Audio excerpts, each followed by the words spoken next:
Jangan lupa klik subscribe and klik tanda loncengnya juga.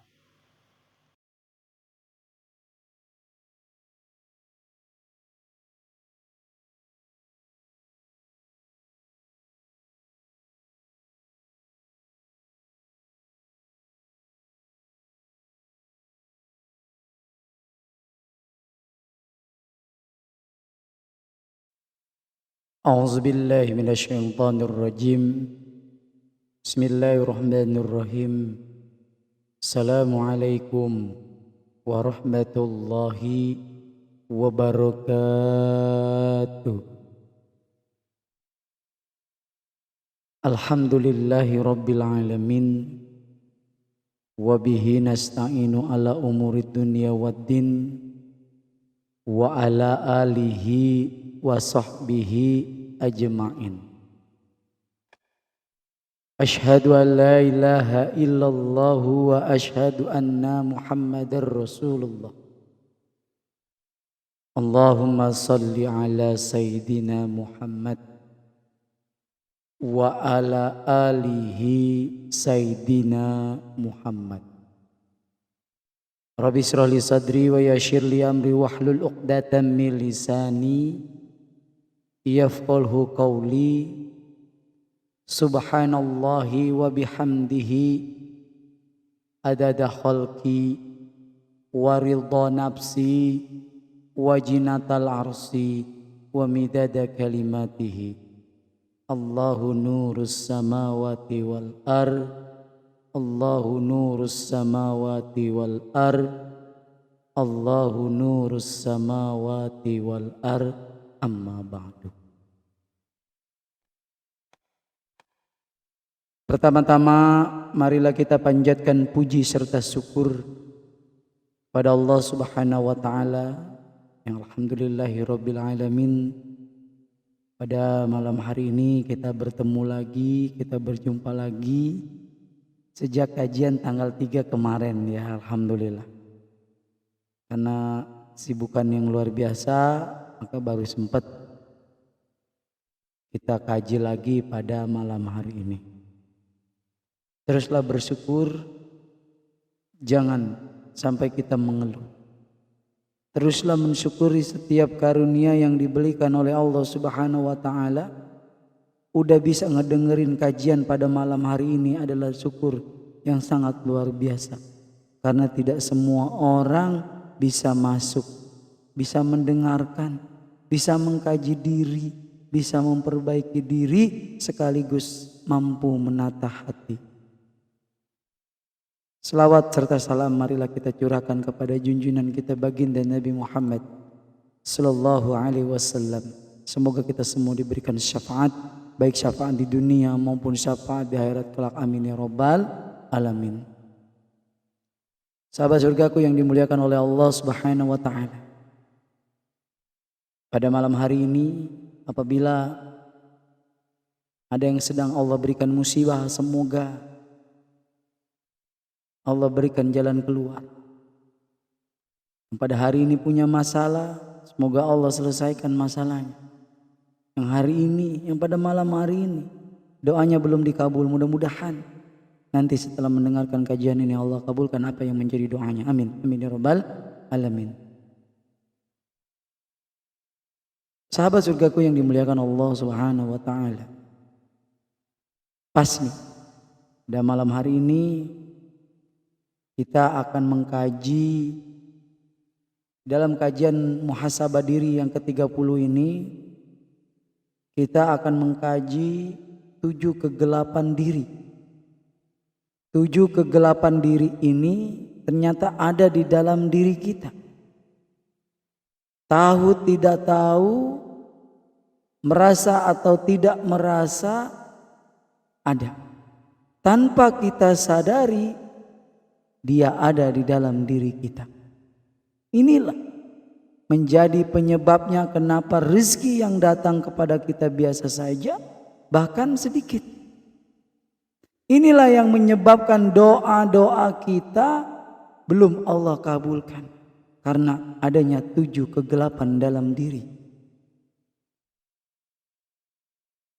7 kegelapan diri ini saya tulis dalam satu buku yang insya Allah akan segera selesai, yang terdiri dari 173 halaman. Mudah-mudahan ya, barang siapa yang ingin memiliki buku ini, insya Allah nanti akan kami informasikan. Mudah-mudahan buku ini menjadi sebuah wasilah bagi kita untuk bisa memperbaiki diri dan untuk terus menata hati untuk bisa menjadi seorang hamba yang dicintai oleh Allah Subhanahu wa taala. 7 kegelapan diri ini sengaja saya tuangkan di dalam sebuah buku berjudul Semua Berawal Dari Sini. Buku dengan judul Semua Berawal Dari Sini. Inilah yang perjalanan hidup memang dimulai dari awal. Ternyata saya menemukan kegelapan dalam diri. Ada 7 kegelapan dalam diri. Mungkin ada dalam diri kita semua.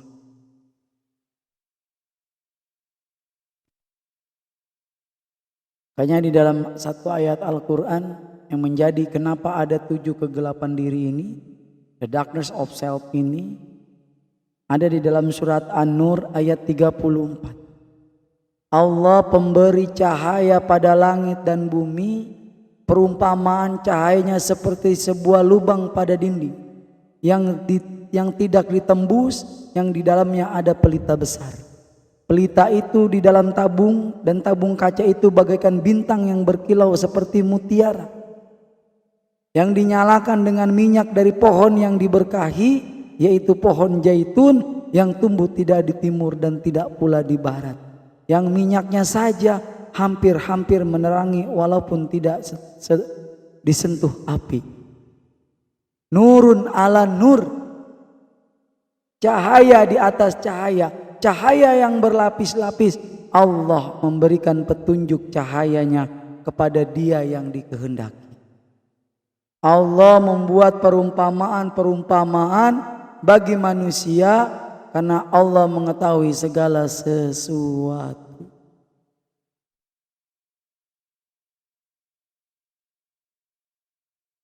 Sebenarnya Allah sudah memberikan cahaya di dalam diri kita. Cuma kita sudah tersesat jauh di dalam ruangan gelap sehingga kita tidak mampu melihat cahaya. Padahal cahaya itu ada di dalam diri kita. Ini yang menyebabkan kita berada dalam kegelapan yang semu. Contoh, ada analogi seperti ini. Ketika kita mengendarai sebuah motor di dalam gelap yang sangat mencekam, gelap gulita, motor kita hidupkan,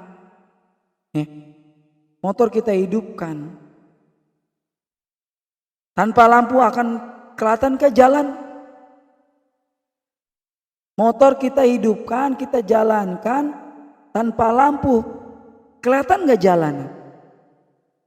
Enggak, pastinya enggak akan kelihatan itu jalanan. Kenapa? Ya tahu-tahu nanti kalau ketika dia naik motor tiba-tiba dia masuk ke dalam got, tercebur dia, nyasar. Inilah sebabnya ketika kita berjalan dalam kehidupan kita, kenapa kita tidak bisa melihat cahaya yang sudah diberikan oleh Allah? Karena kita sudah larut dalam kegelapan yang semu. Kegelapan yang sebenarnya kita ciptakan sendiri. Allah itu udah ngasih jalan. Coba deh, ketika kita mengendarai motor, kita hidupin itu motor, tiba-tiba apa? Tiba-tiba kita hidupin ini lampunya. Kelihatan gak jalan? Kelihatan gak lubang-lubang? Kelihatan gak kerikil di depan? Kelihatan gak sudut pandang kita ketika kita melihat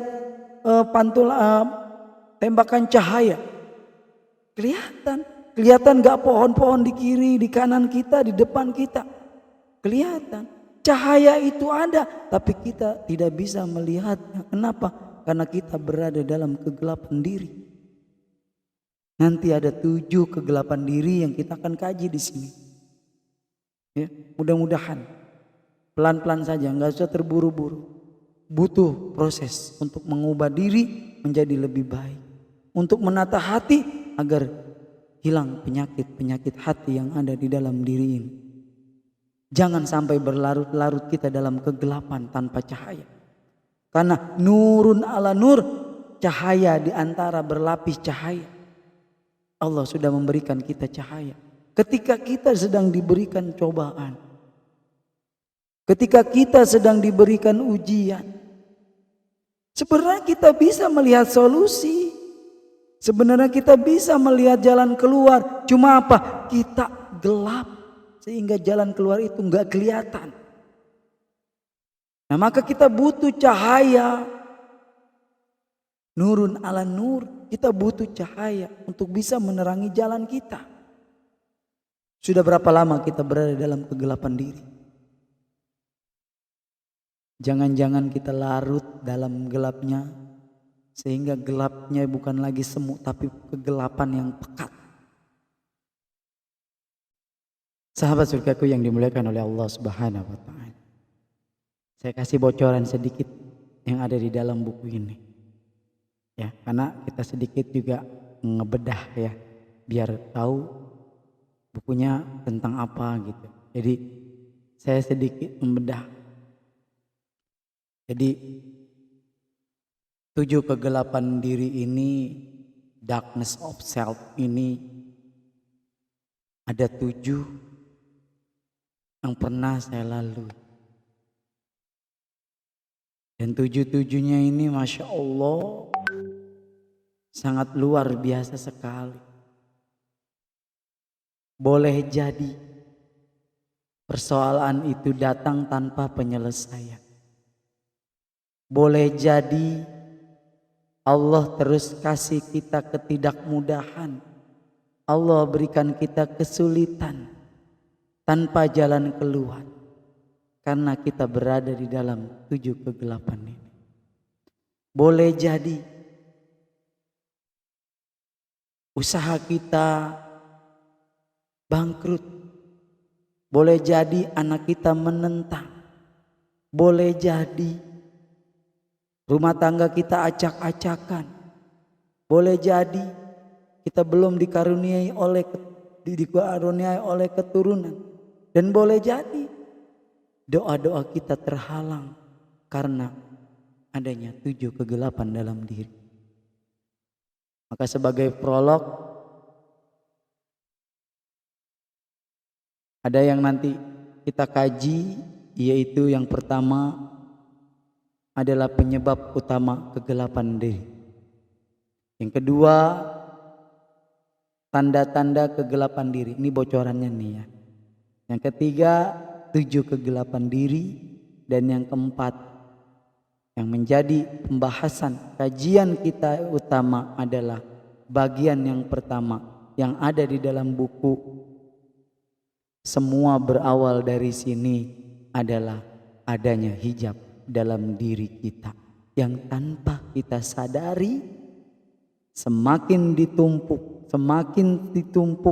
dia akan membesar dan dia akan menjadi bom waktu buat kita, dan ujung dari ending dari semua itu adalah penyesalan karena kita sudah diperingatkan tapi kita tidak mau memperbaiki diri, kita tidak mau menata hati. Ini makanya apa kata Allah? Ada satu kata yang saya ambil luar biasa sekali. Barang siapa yang mau Allah kasih mahroja atau rezeki, maka Allah akan kasih musibah terlebih dahulu. Bentuk kecintaan Allah kepada hambanya, Allah akan hadirkan. Allah akan hadirkan pada hidup kita, dalam diri kita musibah. Wahai hambaku, seberapa kuat engkau aku berikan ini. Surat cinta itu datang Diberikan untuk kita dari Sang Pemberi cinta. Mampu nggak kita melewati musibah yang diberikan oleh Allah? Mampukah kita keluar dari ujian, keluar dari persoalan? Ini Allah hanya ingin menguji apakah engkau benar-benar cinta apa enggak. Maka Allah timpahkan musibah terlebih dahulu. Masih ingat kisahnya Nabi Ayub? Saya sering nih mengisahkan tentang kisahnya Nabi Ayub. Nabi Ayub itu Allah berikan musibah, ujian yang sangat luar biasa. Sampai-sampai anaknya, harta dan tatanya semua diambil oleh Allah kembali. Dan hanya ada seorang istri yang setia yang menemani perjalanan hidup beliau. Meskipun beliau diterpa penyakit yang Masya Allah luar biasa. Suatu ketika, wahai Nabi Allah Ayub, bukankah engkau Nabi yang dicintai oleh Allah? Kenapa engkau tidak meminta kesembuhan kepadanya? Kan begitu. Apa jawaban Nabi Ayub kepada istrinya? Wahai istri, berapa tahun Allah memberikan kita kenikmatan? Katanya. Iya, diberikan anak, diberikan perkebunan yang luar biasa sekali, diberikan jabatan. Maka Nabi Ayub ini kembali bertanya kepada istrinya, berapa tahun Allah memberikan kita kenikmatan? Maka dijawab oleh Nabi Ayub sendiri, Allah begitu banyak memberikan kita kenikmatan selama 20 tahun. Sedangkan Allah memberikan penyakitku ini belumlah setahun. Kenapa aku sudah mengeluh? Aku malu wahai istri. Begitu. Malu meminta kesembuhan kepada Allah lantaran begitu banyak nikmat yang diberikan oleh Allah untuknya. Hanya kemudian dia mengeluh ketika dia diberikan musibah. Untuk sekelas Nabi Ayub malu mungkin. Tapi bagaimana sekelas dengan kita? Baru dikasih musibah segini ayah, apa jawabnya? Dosa apa ya? Kok Allah seperti ini menghukum saya? Padahal kalau dia kaji surat Al-Baqarah, aku tidak akan menguji hambaku di luar batas kemampuannya. Makanya ketika kita pengen dikasih mahroja, pengen kasih rejeki, maka Allah akan kasih dulu musibah terlebih dahulu. Allah kasih ujian. Benar enggak?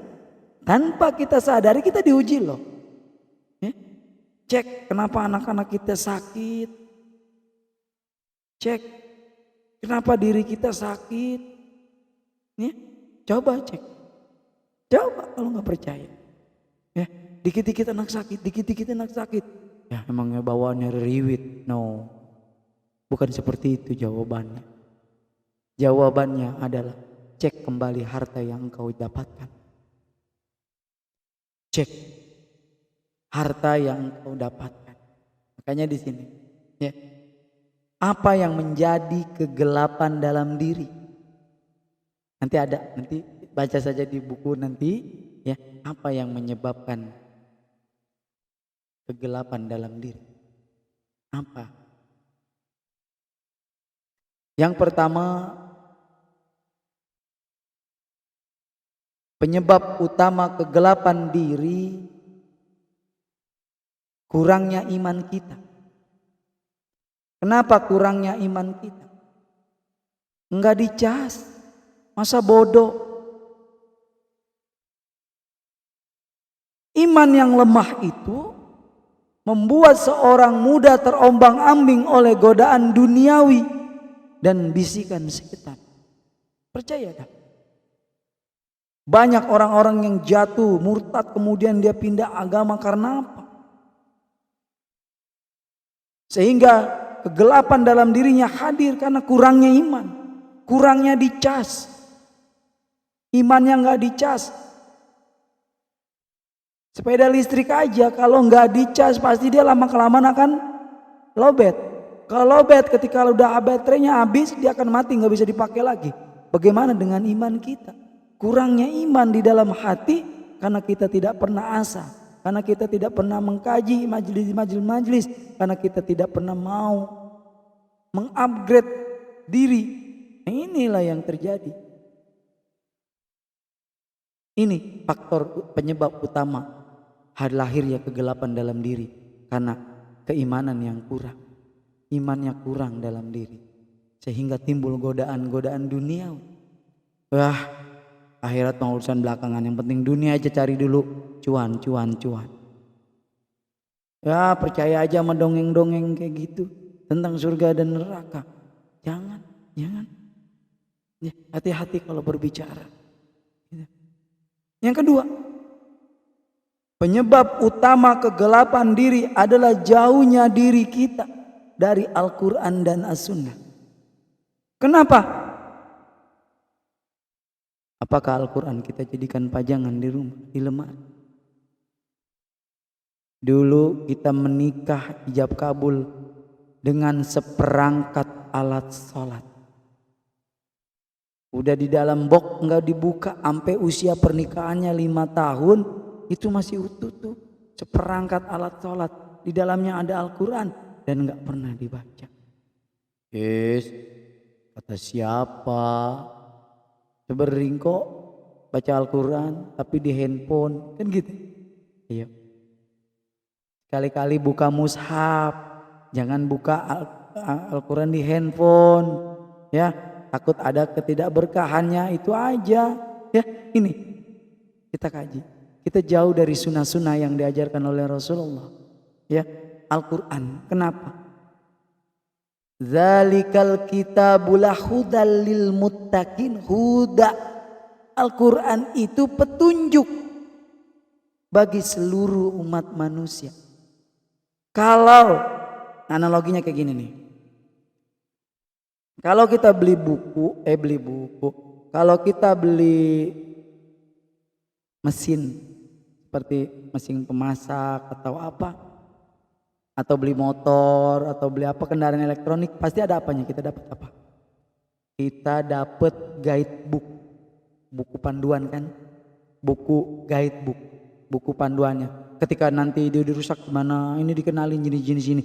Nah, saya bukan mengumpamakan Al-Quran dengan guidebook ya. Al-Quran itu tetap petunjuk ketika diri kita, keimanan kita jatuh, keimanan kita lowbat, cas. Dengan apa? Dengan mengkaji Al-Quran, dengan mencari petunjuk-petunjuk di dalamnya. Insya Allah. Dengan menjalankan sunnah-sunnahnya. Udah sholat, jangan sholat 5 waktu doang. Di dalam sholat ada sholat rawatib, sholat sunnah sebelum johor, sesudah johor, sholat sesudah maghrib, sesudah isya, sebelum subuh. Kan ada. Ayo pikirkan coba. Yang ketiga, yang menjadi penyebab utama kegelapan diri adalah pergaulan yang buruk.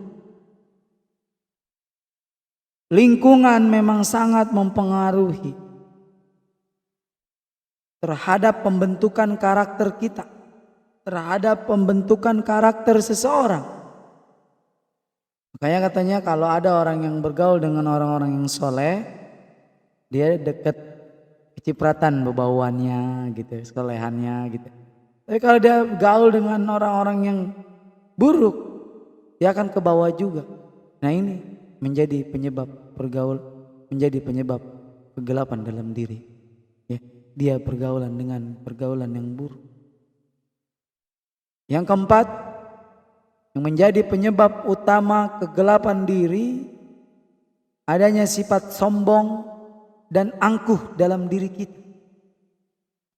Sifat sombong membuat diri seseorang sulit menerima kebenaran dan petunjuk. Iya dong, orang dia merasa dirinya benar. Merasa dirinya benar. Makanya orang-orang yang seperti itu nggak bakal dapat petunjuk, nggak bisa menerima kebenaran kalau itu benar. Ya, ini penyakit yang ada di dalam diri kita. Yang berikutnya, adanya dosa dan kemaksiatan yang kita lakukan. Perbuatan dosa yang menutupi hati dan membuat seorang semakin jauh dari Allah. Iya, dekat dengan maksiat, jauh dari Allah. Ini yang perlu kita cari. Ya. Ada nggak di antara dosa ini? Ada nggak saya imanannya dulu malah saya bawaannya ibadahnya Kang. Saya mau ibadah ada ya alasannya. Baca Allah mau paksain, paksa-paksa sholat kayak gitu. Ya, itu baru penyebab. Terus bagaimana tanda-tandanya kegelapan dalam diri? Yang pertama, orang yang sudah gelap dalam dirinya maka sulit untuk menerima kebenaran. Orang-orang yang hatinya sudah gelap, orang-orang hatinya sudah qalbun mayit, hatinya yang sudah mati, itu sangat jauh sekali untuk menolak kebenaran. Meskipun sudah dijelaskan dengan jelas, tetap dia nggak paham. Ini orang yang sulit menerima kebenaran. Dinasehatin, sangkanya apa? Iya kan? Nah ini. Yang kedua, tanda-tanda kegelapan diri adalah sering merasa gelisah dan tidak tenang. Coba, bisa nggak kita tenang gitu ketika ada persoalan? Duduk, merenung, diskusi dengan keluarga. Jangan duduk ngelamun memikirkan sesuatu hal yang nggak pasti. Ya, ini sering merasa gelisah. Kegelapan hati akan menimbulkan perasaan tidak nyaman dan gelisah. Saya dulu pernah merasa Masya Allah luar biasa sekali, kegelisahan melanda. Padahal nggak ada apa-apa tapi gelisah. Ternyata dia adalah pelaku, salah satu pelaku. Ya, dia tidak dipercaya lagi. Tanda-tanda yang berikutnya adalah mudah marah dan tersinggung. Orang yang hatinya gelap, dia akan selalu mencari kebenaran bahwa dirinya benar. Ya, insyaallah. Yang keempat, tidak peduli dengan orang lain. Orang yang hatinya gelap cenderung egois dan tidak peduli dengan penderitaan orang lain, cuek aja. Berarti ini udah memasuki tanda-tanda kegelapan diri. Berikutnya apa? Terus menerus melakukan perbuatan dosa. Tanpa jeda dia terus saja ngelakuin dosa. Tanpa dia memikirkan bahwa itu nanti akan Allah pertanggungjawabkan. InsyaAllah. Bisa enggak coba? Ya. Hal sekecil apapun nanti menjadi tanggung jawab kita. Ini itu. Jangan sampai. Ya, InsyaAllah. Itu tanda-tanda kegelapan diri. Orang yang terus menerus melakukan perbuatan dosa. Perbuatan dosa yang terus menerus dilakukan menunjukkan bahwa apa? Hati seseorang ini sedang dalam kegelapan. Ini dia. Makanya yuk kita kaji berapa menit lagi ya. Berapa menit lagi ya. Mudah-mudahan nanti kalau nggak kelar kita bersambung. Ya, insyaallah. Jadi kita akan sambung di hari berikutnya insyaallah. Ya, ini. Jadi ini tanda-tandanya. Tanda-tanda ketika kegelapan diri ini akan datang. Ya. Makanya kegelapan diri ini insyaallah luar biasa. Ya. Nanti yang pertama adanya hijab dalam diri. Oke, sebelum saya tutup kajian ini dan kita sambung nanti, ada 7 kegelapan diri. Saya kasih bocorannya ya. Yang pertama adanya hijab dalam diri kita.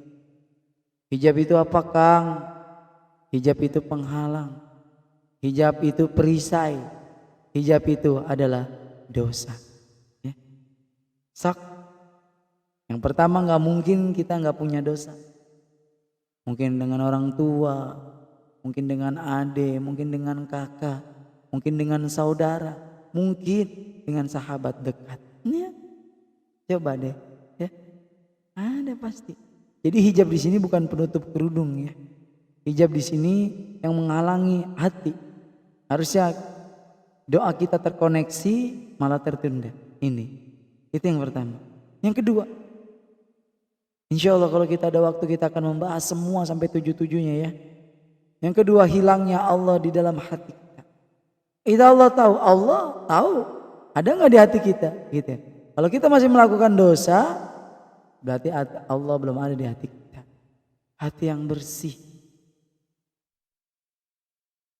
Yang ketiga adalah istighraj. Apa itu? Dulu pernah saya kaji. Yang keempat, togut dalam diri. Apa togut dalam diri? Insya Allah nanti kita kaji. Yang berikutnya, yang kelima, adanya 10 dosa besar. 10 dosa besar nanti kita cek. Apakah ada di antara anak-anak kita atau ibunya mungkin. Ya. Yang ada dalam 10 dosa besar. Yang keenam, adanya penyakit hati. Ada penyakit hati nih, hati-hati. Ya. Yang ketujuh, merasa bangga dengan amalnya. Hati-hati. Ya udah ya, gua udah umroh berapa kali gitu ya. Hati-hati. Hati. Ya sahabat surgaku yang dimuliakan Allah Subhanahu wa taala. Mungkin kajian kita pada malam hari ini cukup sampai kajian di situ. Nanti kita sambung di hari berikutnya sampai 7 kegelapan diri ya. Belum lagi kita nanti mengkaji bagian 1 adanya hijab dalam diri. Apabila ada kata-kata saya yang salah mohon dimaafkan, dan apabila ada yang benar itu datangnya dari Allah Subhanahu wa taala. Kalau ingin bertanya silakan japri, insyaallah saya jawab.